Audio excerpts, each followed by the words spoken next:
बिस्मिल्लाहिर्रहमानिर्रहीम। दोस्तों, आज 9 मुहर्रम है और इसी हवाले से कल यौम आशूर होगा। एक सलाम बहज़ूर हज़रत इमाम हुसैन रज़ियल्लाहु ताला अन्हु पेश कर रहा हूँ, मुलाहिज़ा कीजिएगा।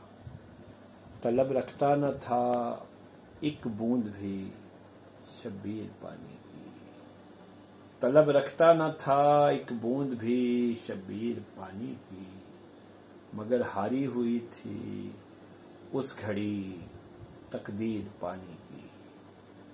कभी ए काश वो तशना लबों के काम आ जाता, कभी ए काश वो तशना लबों के काम आ जाता, बदल जाती हमेशा के लिए तासीर पानी की। पहुँच सकता तो पल भर में वो प्यासों तक पहुँच जाता, लहू आंसू रुलाती है मुझे ताखीर पानी की।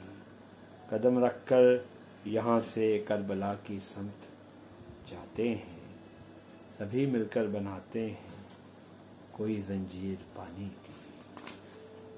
और मुलाहिज़ा करें,